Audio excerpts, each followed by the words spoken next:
প্রাইমে এবার নজর রাখবো কলকাতার কালিকাপুর বস্তির দিকে। কেন নজর রাখবো তার কারণ চাঞ্চল্যকর ঘটনা। এনজিওর আড়ালে ব্যক্তিগত তথ্য চুরি। হ্যাঁ, অভিযোগ এমনটাই। আর্থিক সহায়তার নামে বাড়ি বাড়ি সার্ভে আর আধার ব্যাংকের তথ্য সংগ্রহের অভিযোগ। ঠিক কি ঘটেছে আরো বিস্তারিত এই বিষয়ে জানাতে পারবে বিশ্বজিৎ রয়েছে আমার সঙ্গে। বিশ্বজিৎ, এনজিওর আড়ালে ব্যক্তিগত তথ্য চুরির অভিযোগ, কিভাবে ঘটতো এই ঘটনা?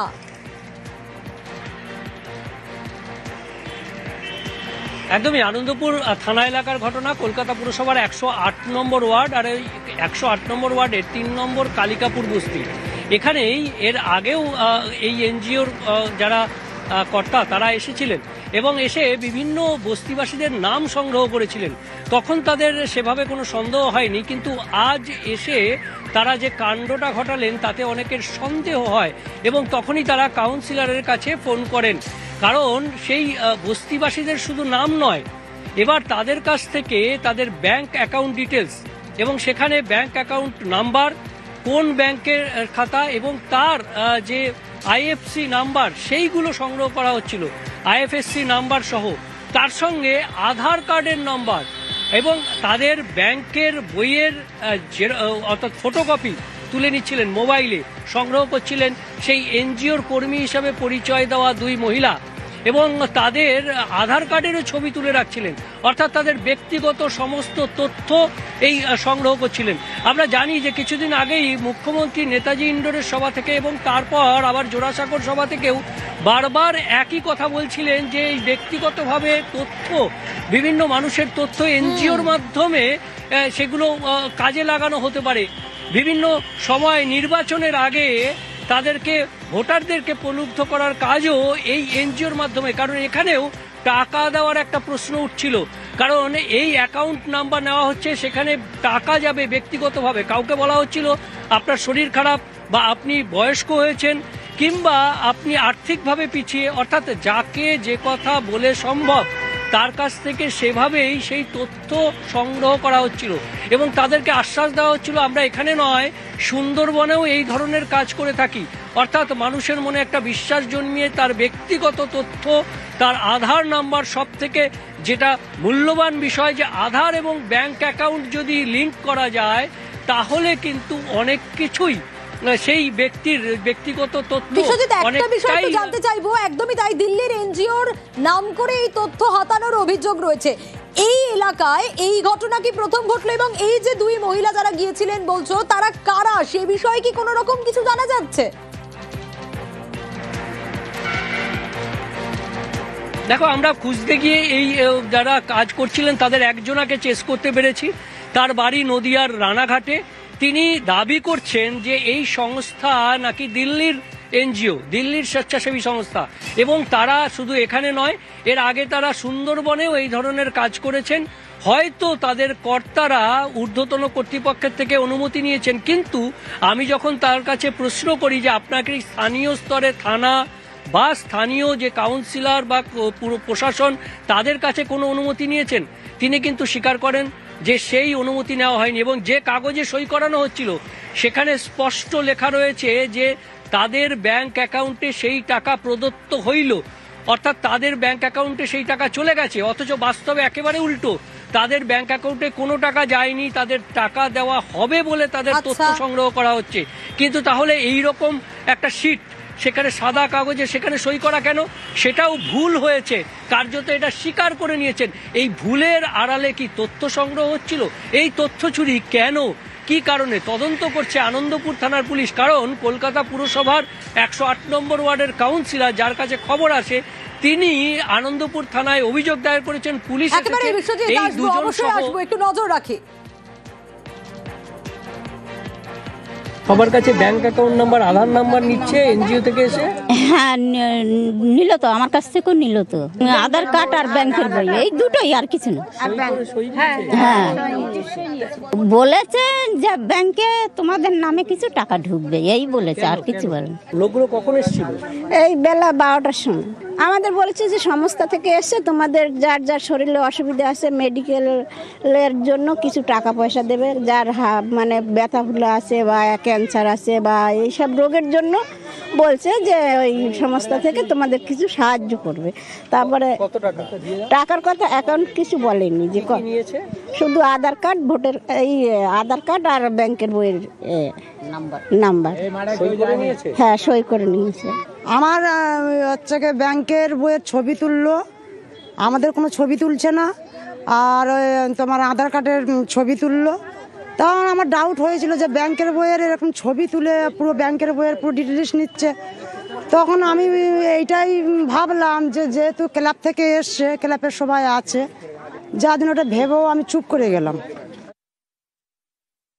এই সিটের থেকে যেখানে আর কি এরকম ফ্ল্যাট হয় সেখানে রিলিফ ডিস্ট্রিবিউশন হয়, সাথে সাথে আর একটা জিনিস দেওয়া হয়, সেটা হচ্ছে ইউসিটি, আনকন্ডিশনাল ক্যাশ ট্রান্সফার।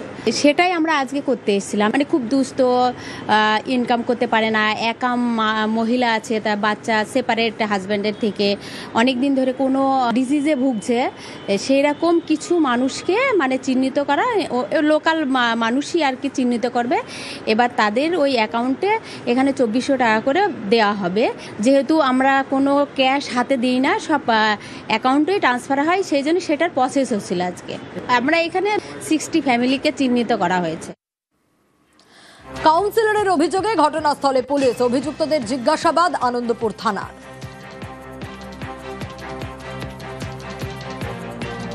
আজকে সকালবেলা আমার কাছে খবর আসলো যে এরকম 3 নম্বর কালিকাপুরের ওখানে কিছু লোককে সই করানো হচ্ছে, ফর্ম ফিল আপ করানো হচ্ছে তাদেরকে টাকা দেওয়ার নাম করে। একটা সাদা কাগজ যেখানে কোনো এনজিওর নাম নেই, যেখানে শুধুমাত্র লেখা আছে মাল্টিপারপাস ক্যাশ ট্রান্সফার বলে একটা ফর্ম, সাদা কাগজের ফর্ম।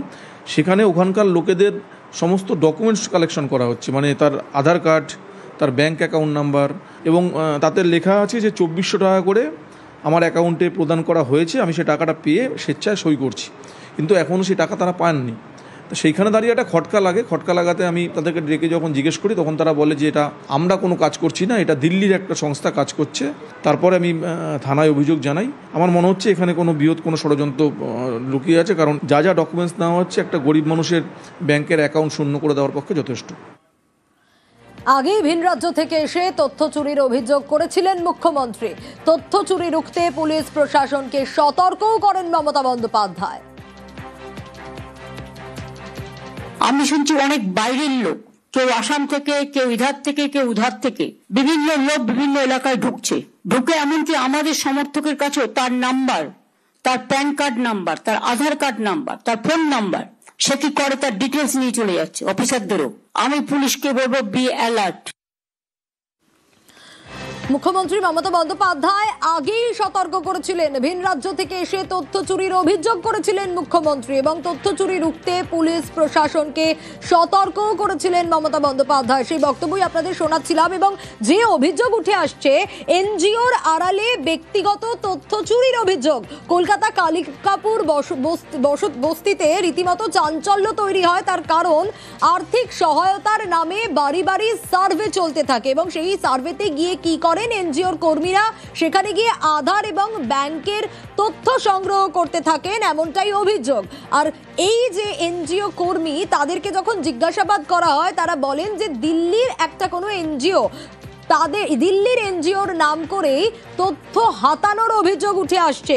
তারা বলেন যে দিল্লির এক সংস্থা, সেই সংস্থাই তাদেরকে পাঠিয়েছেন, এবং আধার এবং ব্যাংকের তথ্য সংগ্রহ করার অভিযোগ উঠে আসে। শুধু তাই নয়, সেখানে সইও করিয়ে নেওয়া হয় এই এলাকার বেশ কিছু মানুষজনকে। কেন? কারণ তাদের আধার নাম্বার নেওয়া হয়, তাদের ব্যাংক অ্যাকাউন্ট নাম্বার নেওয়া হয়, এবং তাদের অ্যাকাউন্টে একটা টাকা ঢুকেছে, অলরেডি ঢুকে গেছে, এটা বলেই সাইন করিয়ে নেওয়া হয় বলে অভিযোগ উঠছে।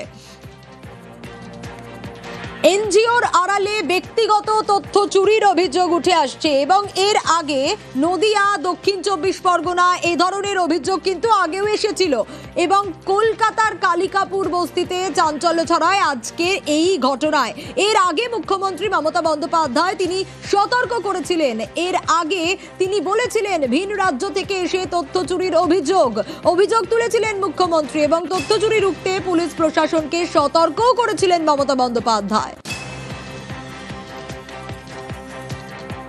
আমি শুনছি অনেক বাইরের লোক, কেউ আসাম থেকে, কেউ ইধার থেকে, কেউ উধার থেকে, বিভিন্ন লোক বিভিন্ন এলাকায় ঢুকে এমনকি আমাদের সমর্থকের কাছেও তার নাম্বার, তার প্যান কার্ড নাম্বার, তার আধার কার্ড নাম্বার, তার ফোন নাম্বার, সে কি করে তার ডিটেলস নিয়ে চলে যাচ্ছে অফিসারদেরও।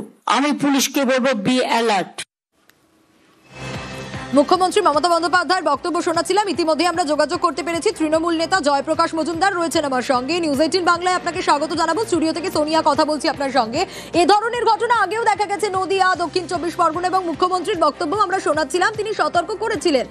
এবার আজ এনজিওর আড়ালে ব্যক্তিগত তথ্য চুরির অভিযোগ উঠছে কলকাতার কালিকাপুরে। সেখানে এনজিওর কর্মীরা যাচ্ছেন, বাড়ি বাড়ি সার্ভে করছেন, আধার আর ব্যাংক অ্যাকাউন্টের তথ্য সংগ্রহ করছেন, এবং একটা টাকা অ্যাকাউন্টে অলরেডি ঢুকে গেছে বলে সাইনও করিয়ে নেওয়া হচ্ছে, এবং দিল্লির কোনো এনজিওর নাম করেই এই তথ্য হাতানোর অভিযোগ উঠছে। কি বলবেন? এ সমস্ত বিজেপির কারসাজি। বিজেপি যে কি না করতে পারে সেটা সাধারণ মানুষের চিন্তার বাইরে। তারা পয়সা অনেক আছে এই পার্টিটার, বিজেপির, এবং আমি আমার প্রত্যক্ষ অভিজ্ঞতা আছে বিজেপির ভেতরকার। আপনারা জানেন, আমি দেখেছি তারা নানা ছলে বলে কৌশলে মানুষের সমস্ত তথ্য সংগ্রহ করতে চায়। মানুষকে তারা তাদের কোনো প্রাইভেসির কোনো রকম সম্মান করে না, এবং এইসব কাজে বিভিন্ন এনজিও, বিভিন্ন সংস্থাকে পয়সা দিয়ে কাজে লাগিয়ে এইসব তথ্য সংগ্রহ করে, এবং প্রয়োজন পড়লে তার অসৎ ব্যবহারও করে। তাই যেটা আমাদের মাননীয় মুখ্যমন্ত্রী, আমাদের নেত্রী বলেছেন, সেটাই আমি আপনাদের মাধ্যমে আবার জনসাধারণকে বলবো, সাবধান থাকবেন। এবং এইরকম লোক আসলে আগে আমার বাড়তি কথা হচ্ছে বেঁধে রাখবেন, আটকে রাখবেন, করে পুলিশে খবর দেবেন। এরা এসে আপনাদের সর্বনাশ করতে পারে আপনাদের তথ্য নিয়ে, এই জন্য আরো বেশি সাবধান হওয়া প্রয়োজন। বেশ, ধন্যবাদ জানাবো আপনাকে। ইতিমধ্যেই আমরা যোগাযোগ করতে পেরেছি বিজেপি নেতা দেবজিৎ সরকার রয়েছেন আমার সঙ্গে। নিউজ 18 বাংলায় আপনাকে স্বাগত জানাবো। স্টুডিও থেকে সোনিয়া কথা বলছি আপনার সঙ্গে। এই ঘটনা আগে নদিয়া, দক্ষিণ 24 পরগনাতেও দেখা গিয়েছিল, যেখানে তথ্য চুরির অভিযোগ উঠছিল। দিল্লির এনজিওর নাম করে এই তথ্য চুরির অভিযোগ উঠছে কালিকাপুর বস্তিতে, এবং তৃণমূল বলছে বিজেপির কারসাজি। তৃণমূল অনেক কথা বলে লাভ কি আছে? তৃণমূল তো সবই বলছে, যেটা কেজির বাচ্চা থেকে শুরু করে হোম ডেলিভারি সবই আমরা শুনেছি। কি জলপাইগুড়ি, দার্জিলিং এর ব্যাংক প্রবেশ চার্জও শুনে ফেলেছি। তৃণমূলের বলা নিয়ে বাংলার মানুষ ভাবছেন না, কিন্তু বাংলার মানুষ একটাই ভাবছেন যে 108 নম্বর ওয়ার্ডের মধ্যে তো গুলশান চৌধুরীও পড়ে, সেখানে একটা ফ্ল্যাটে 20,000 ভোটার, সেটাও তো আমরা দেখেছি। কে কার তথ্য কোথায় দিচ্ছেন, কোথায় চুরি হচ্ছে, কে তথ্য নিচ্ছে, এটা তো রাজ্য পুলিশের দেখার কথা, এটা তো আর বিএসএফ এর দেখার কথা নয়। তাহলে অসুবিধাটা কোথায়? দেখছেন না কেন ওনারা? আমি তো বলছি, দেখছেন না কেন? অভিযোগ শুধু করলে হবে সব দোষী বিজেপির আর সব ভালো তৃণমূলের নাকি? অদ্ভুত ব্যাপার। ধন্যবাদ জানাবো আপনাকে।